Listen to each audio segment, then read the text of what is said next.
Yeah, g'day YouTubers, Tinker O'Toole again here with another video. Today we went out and brought the Husqvarna splitting maul. It's a little bit different than the Husqvarna splitting axe. They both weigh the same. This has a head weight of 2.5 kilo with a total weight of 2.8. This has 2.5 kilo head weight with a total weight of 3.1 kilos. So a couple of 100 grams heavier. Totally different style, completely different. The Husqvarna splitting axe has a total length of 700mm on the handle. This has 800mm. I prefer the 800mm handle. The splitting axe is composite, plus it has a overstrike protector. This is a drawback on here, no overstrike protector. You have a plastic sheath that it goes in, and it looks like this. So that's the plastic sheath that it sits in, and the splitting maul has this leather one on top here. I'll just take that off. Okay, so when you first look at them, completely different. Totally different angles. The shape of this looks more like a splitting wedge. Looks more like this shape here. It's only 12 degrees. This is 22 degrees with a beveled angle on of 25 degrees and a micro bevel on there of about 35 degrees. This is 12 degrees.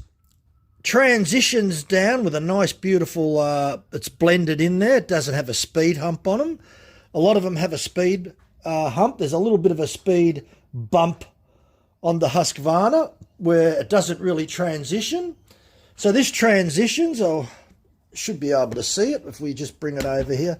You'll see that it transitions here. It's got that nice blended in shape.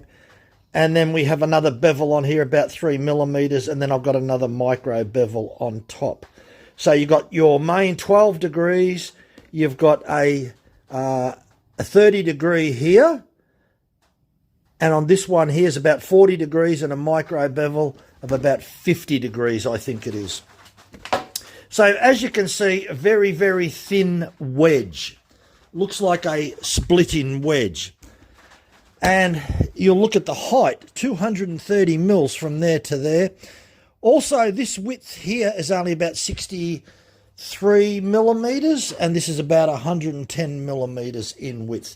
This has a curve on it. This is dead flat. So totally different shapes.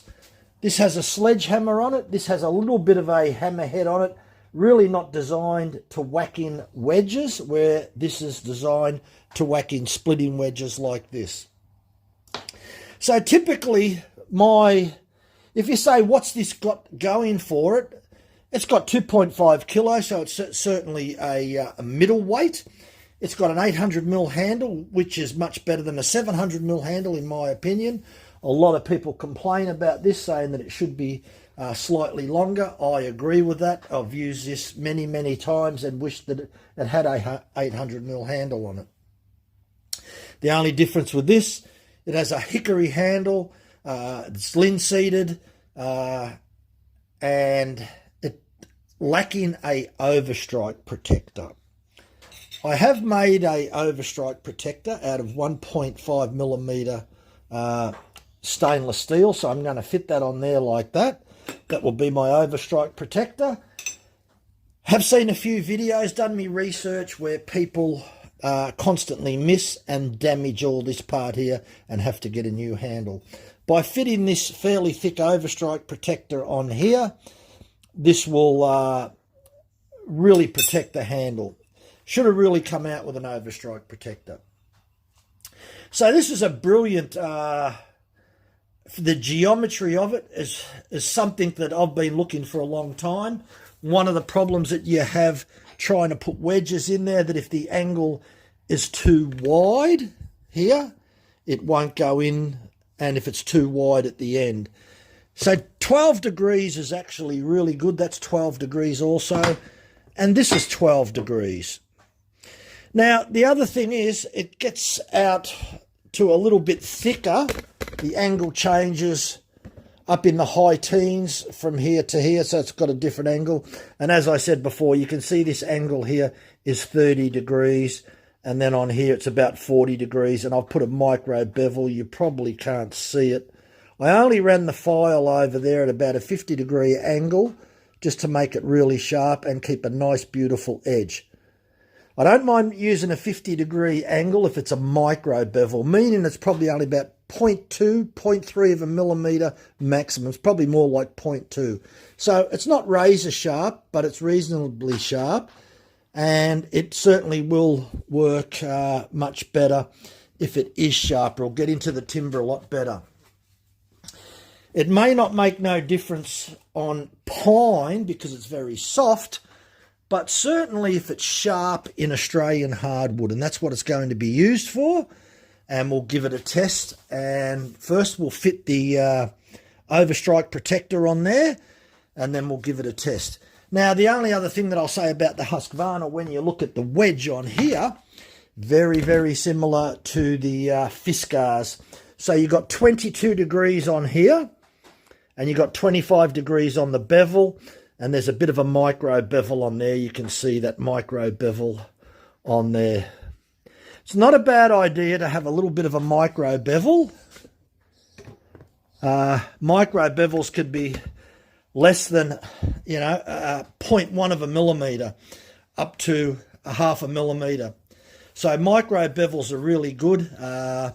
They get right on the edge and protect the edge, especially if you use 40, 50 degree micro bevel. So it's only very, very small. If you do put a 50-degree bevel on, make sure that it is very, very small. There's a lot of splitting mauls, even axes coming into the country that have a bevel on them of 50 degrees, and it's a couple of millimeters, and it really is not it hinders the performance. Never put a 50-degree bevel on there any more than about a half a millimetre. So yeah, you can barely see the bevel on this edge. It's almost impossible to see it with your eye.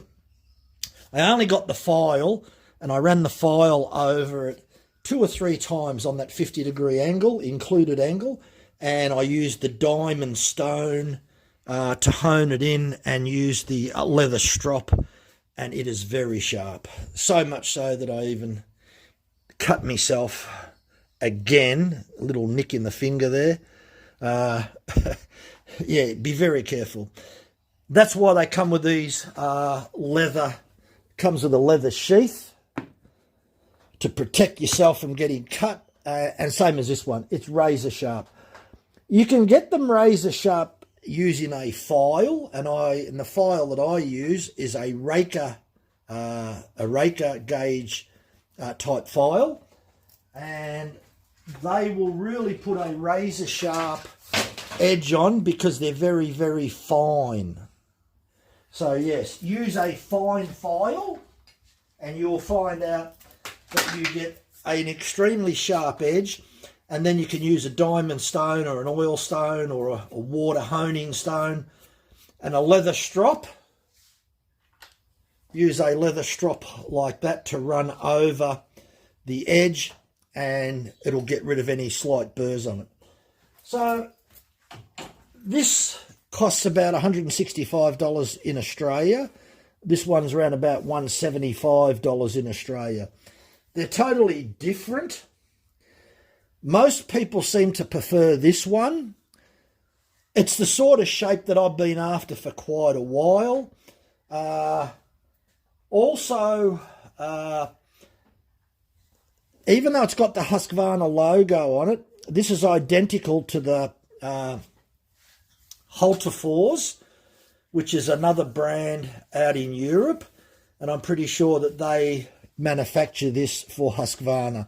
It's the same as the Stihl maul and the Stihl splitting axe. It's made by Ochsenkopf and over in Germany, and they manufacture them with their logo, Oxenkoff logo, for Stihl. I've got both of those mauls, the splitting axe and the maul. I'd be very interested to see this one, because this is sort of the shape that I've been after for quite a while, and I finally decided that I'd get one. So what we will do is fit this overstrike protector on, and that will protect the handle, and we'll take it out there and we'll split a couple logs and we'll see how it performs. So we fitted the overstrike protector. It came up quite well, as you can see. It's only a piece of 1.5mm stainless steel. Most of the times in all the videos that I've seen where people have damaged the handle is probably around this area underneath here, at the side a bit and around here. Certainly not at the back there. You have to misjudge it pretty bad from this point to this point. There's about 5 inches from here to back here. So to damage a handle up here, you'd have to be pretty bad at misjudging. Anyway, that will certainly help. I feel much more confident with that type of overstrike protector. I think it should have been manufactured with that, even if it was a couple of dollars dearer. Wouldn't have been an issue. I would have paid for it. Overstrike protectors on wooden handles, I think, is a must, especially when you've only got about 63mm width here. So we'll put it to the test now and see how it goes busting open some logs. Yeah, okay, so what we're going to do is, we've only got, this is only about 6 inches. So I would typically use this maul for this size and upwards. So what we're going to do is see how it goes busting this open. So we'll give it a go now.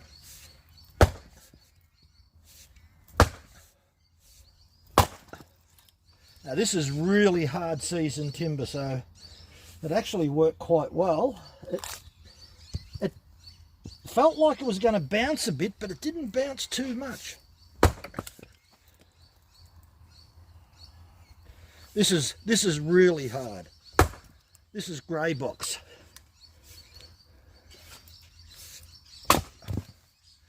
Well, that performed as good as I expected it would. Now I've got this one here.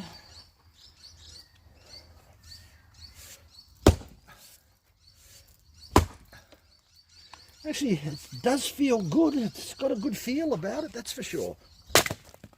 Let's grab that one again. Because I'm used to splitting this type of wood. And I use a 2.5 kg Stihl Oxenkoff splitting axe.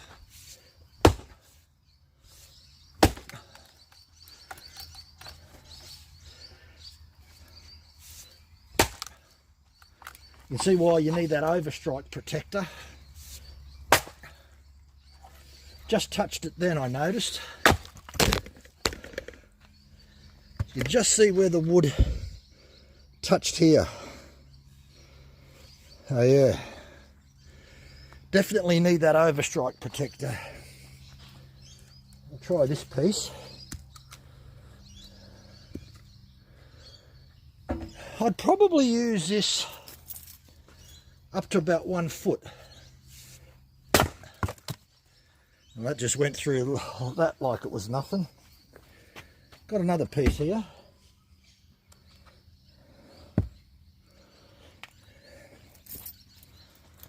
We'll give this a go. Now, if I was going to bust open timber about 1 foot wide, I'd probably use me Fiscus 3.6 kilo maul.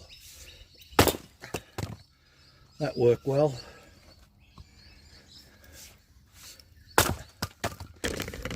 I'll tell you what, it's got a beautiful feel to it. It really does feel nice. It's well balanced. Overall, I'm not disappointed. This one's a little bit longer, so we'll see how we go splitting that.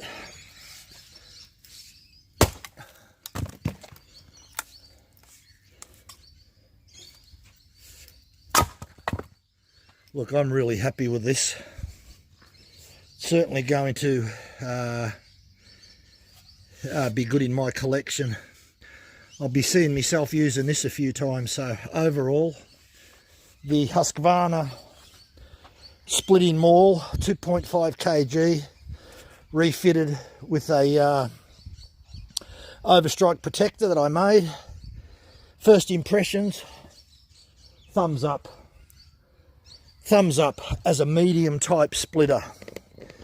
I wouldn't be using this, like if you look at the size of this round, I wouldn't be using it to split that open unless I had nothing else.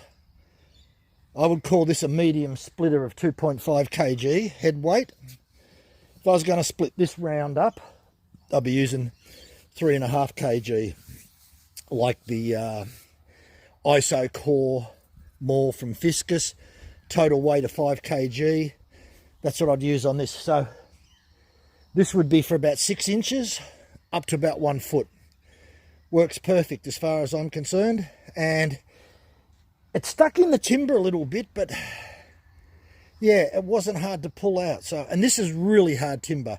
The first one was grey box, that's about 15 on the Janka scale, and the other timber that's a bit darker, that was red iron bark, that's about 14 kg on the Janka scale.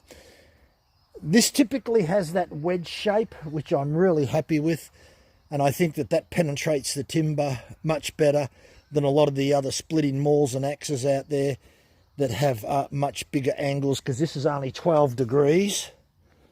That's a 12-degree angle here, and then it tapers up to maybe 20-something degrees by the time you get up to here. So, look, really, really happy with that.